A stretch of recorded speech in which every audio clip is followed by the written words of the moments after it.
Custo de vida, emprego e desemprego, cesta básica, tarifas públicas, salário mínimo.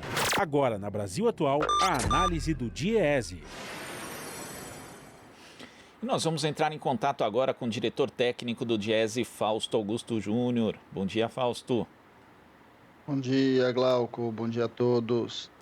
Fausto, no seu discurso na Assembleia Geral das Nações Unidas, o presidente Jair Bolsonaro exaltou a produção de alimentos no Brasil, disse que o Brasil alimentava o mundo, mas dados do IBGE mostram que, na verdade, mais de 10 milhões de brasileiros vivem em situação de segurança alimentar grave, sendo que o total de brasileiros que passam fome cresceu, segundo o órgão, 3 milhões de pessoas no período de 5 anos, quer dizer, contradizendo totalmente o discurso do presidente Jair Bolsonaro.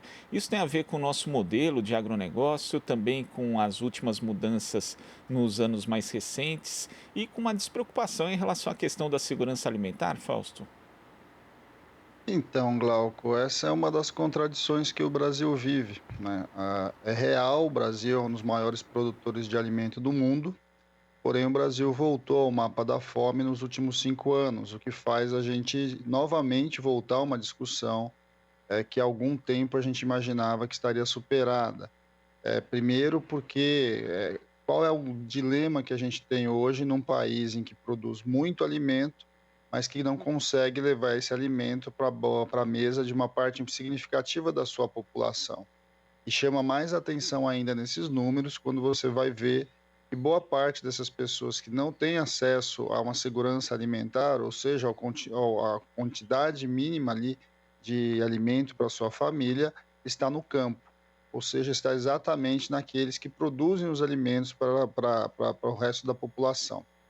Aí a gente vive um mundo em que a gente sabe já há muito tempo que de alguma forma tem de estar ligado diretamente a uma visão de uma agricultura voltada à exportação, uma agricultura monocultora, né? Ou seja, são grandes proprietários de terra, concentrando muita renda, e que de alguma forma produzem exclusivamente um determinado item, no caso a soja, a cana, o café, enfim, a carne, né? A carne bovina. O Brasil é um dos maiores exportadores de carne bovina, ou seja, grãos e proteína, que de alguma forma são exportados, significam cerca de 60% da nossa balança comercial, mas por outro lado é que não é capaz minimamente de distribuir renda e distribuir e gerar uma condição melhor para as pessoas no seu entorno, em especial os próprios trabalhadores da agricultura.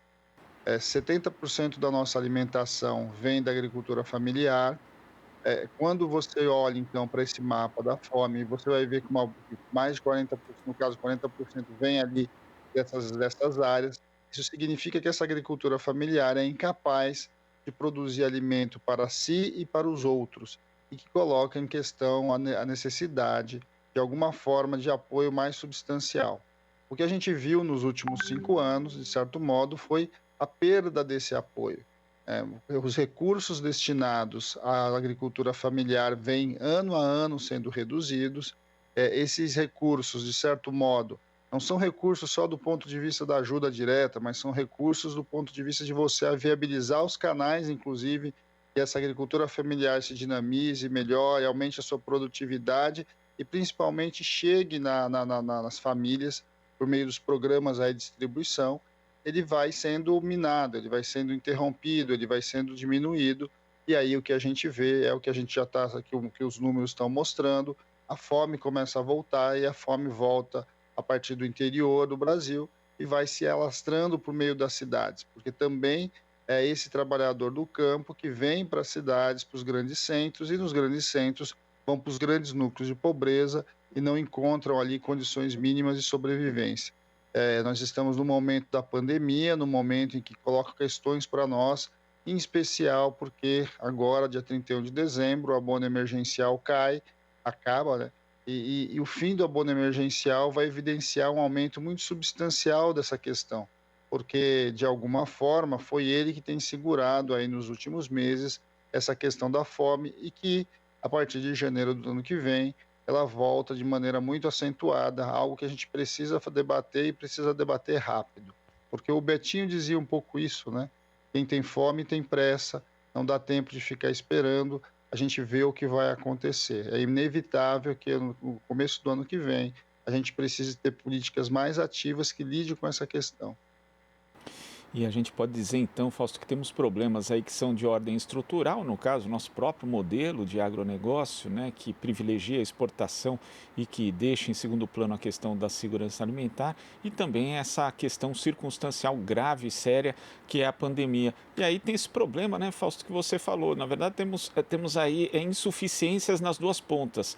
Não tem apoio para quem produz, né, que são os agricultores familiares, pessoas que têm terras ali entre 1 e 2 hectares em geral, para fazer sua plantação, sua produção, e também no consumo. Quer dizer, muitas pessoas simplesmente foram alijadas da possibilidade de consumir alimentos e a situação tende a piorar depois, aí, primeiro com a redução do auxílio emergencial e depois com o próprio fim do auxílio. E a gente não vê movimentação do governo em relação nem a uma coisa nem a outra, Fausto. Bem, agora nós entramos naquela fase em que, de certo modo, as coisas caminharam para o fim da pandemia. E com o fim da pandemia, o que a gente está vendo são os fins dos programas que foram minimamente montados ali por meio do Congresso Nacional, por conta da necessidade de você lidar com o que estava acontecendo. Movimentos sociais, movimento sindical pressionaram, o Congresso Nacional se movimentou, foi um movimento importante e forçou o governo a implementar essas políticas de manutenção do emprego e políticas de manutenção da renda. De alguma forma, por incrível que pareça, durante a pandemia, essas famílias mais pobres que conseguiram atingir o auxílio emergencial, eles tiveram uma condição de vida, inclusive muitas vezes melhor até do que o antes da pandemia, porque minimamente fez chegar recursos para muitas famílias que não tinham naquele momento. A questão posta agora para nós é que, primeiro, já está sendo reduzido de 600 para 300 reais e no final do ano esse abono emergencial acaba. Lembrando que a gente vinha antes do abono emergencial num processo de redução do número de famílias dentro do Bolsa Família.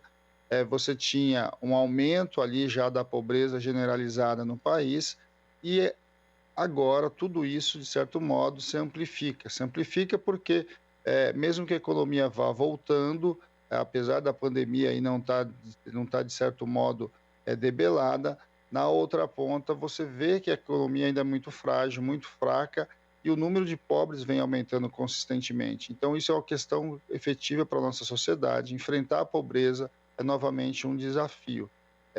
Agora, do ponto de vista da nossa capacidade de produzir riqueza e de não distribuição ou de concentração de riqueza, tem a ver com a estrutura do próprio sistema. O capitalismo é muito bom para gerar riqueza, ele é eficiente no processo de geração de riqueza, mas ele é muito deficitário do ponto de vista da sua alocação. O que a gente sabe já há muito tempo é que, de um lado, o que a gente tem é a gente avançando de um lado na produção de riqueza, não é instantâneo e não significa necessariamente que essa riqueza será dividida. Nós estamos também agora nos debates aí sobre reformas, uma reforma importante é a reforma tributária, e a questão tributária é, sem dúvida, um dos mecanismos que a gente tem, de um lado, para buscar recursos, levantar recursos, reacertar minimamente quem paga as contas nesse país, na outra ponta, por meio do orçamento, por meio do gasto, por meio da alocação do próprio recurso, a gente encontrar saídas aí para reduzir essa questão da fome.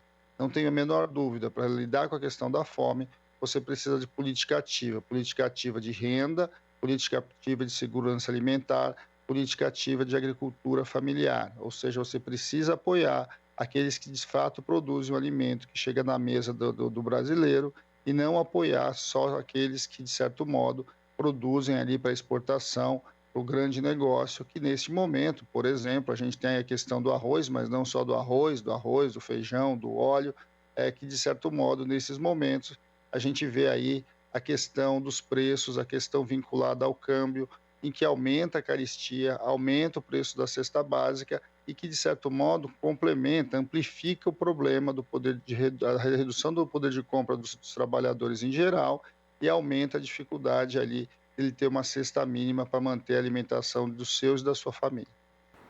Agora, Fausto, você mencionou a questão das reformas, né? O Brasil fez a reforma trabalhista, fez a reforma da Previdência com muitas promessas e poucos resultados práticos, ou pior, né? Os resultados práticos são impactos negativos para a maior parte da população. E existe uma reforma que acabou saindo do centro da agenda política brasileira, mas que é muito necessária, inclusive nesse contexto mesmo de garantir a soberania e a segurança alimentar, que é a reforma agrária. Está na hora da gente voltar a discutir a reforma agrária. Quer dizer, tem muitos movimentos como o MST que nunca deixaram de discutir, mas parece que esse tema acabou um pouco escanteado na agenda política nacional. Está na hora da gente recuperar essa prioridade em efetivar uma reforma agrária de verdade aqui no Brasil, Fausto? Esse é um debate que é fundamental que a gente impulsione, Glauco. Afinal de contas, se é preciso de tantas reformas, quais são as reformas que são necessárias para o Brasil deixar o mapa da fome de um lado, para que o Brasil possa lidar com o maior problema da sua realidade, que é a concentração de renda, e minimamente melhorar a vida média da população. Nós precisamos lidar com a questão da distribuição da terra. A questão da distribuição da terra também é um item que parou aí, né? Uma dessas reformas que não andou, em especial, na verdade, ela vem se recrudescendo, né? Ela vem diminuindo todo o debate sobre a reforma agrária. É importante você colocar as pessoas nas terras que estão muitas vezes paradas, abandonadas nesse país. E é necessário a gente também fazer a discussão da reforma urbana. Também as pessoas faltam moradias, tem muitas moradias fechadas, tem muitos prédios abandonados, grande parte, inclusive, prédios públicos. É importante que a gente garanta, de um lado, alimentação, do outro lado, habitação. E a gente sabe que essas são duas reformas fundamentais, reforma agrária e reforma urbana. O que a gente tem visto é um conjunto de reformas que, na verdade, não são reformas, são retiradas de direito, e, de alguma forma, a gente não encara as reformas que deveriam ser feitas, que são estruturais, para que a gente altere significativo nossos problemas. Não há a menor dúvida que a questão da terra está colocada como um problema enorme para ser resolvido. O Brasil é um dos poucos países do mundo que, de fato, não fizeram reforma agrária. De outro lado, você tem uma necessidade de lidar cada vez mais com a falta de moradia, e as moradias precárias nesse país, que não só tem a ver com a pobreza e com a fome, mas tem a ver também com a doença, tem a ver também com a dificuldade de acesso aos direitos básicos aí da cidadania, o saneamento básico, a água encanada, o esgoto, ao atendimento nas escolas, ao atendimento nas redes de saúde. Tudo isso são reformas fundamentais que a gente precisa lidar. Cada vez mais a questão da mobilidade ela é importante, ou seja, você tem as pessoas cada vez morando mais longe do lugar que efetivamente consegue renda de trabalho. Isso faz com que as pessoas também acabem gastando parte dos poucos recursos que têm para poder se transitar na cidade. Tudo isso está colocado para nós como desafio, e que agora, inclusive, Glauco, né, nós estamos começando essa semana, né, começa a campanha eleitoral nos municípios. E a gente sabe que é, de fato, nos municípios que essas discussões precisam ser feitas, porque é óbvio que as grandes discussões nacionais a gente tem que fazer no Congresso Nacional, tem que pressionar o Poder Executivo Federal, mas a questão urbana, a questão da terra, a questão minimamente de você construir mecanismos ali de lidar com a melhoria da situação dessas pessoas, de alguma forma está vinculado ao município. Então, os debates que vão acontecer ao longo agora dos próximos meses, aí dos próximos 2 meses, os projetos que vão estar em discussão são fundamentais para que minimamente a gente comece a enfrentar essas questões ali bem aonde, no território, aonde de fato o mundo real está acontecendo. Tá certo, Fausto. Muito obrigado pela sua participação aqui no Jornal Brasil Atual. Bom início de semana e até a próxima. Até a próxima, Glauco. Boa semana a todos. Conversamos aqui com o diretor técnico do Diese, Fausto Augusto Júnior. Aqui você ouve as notícias que os outros não dão. Jornal Brasil Atual.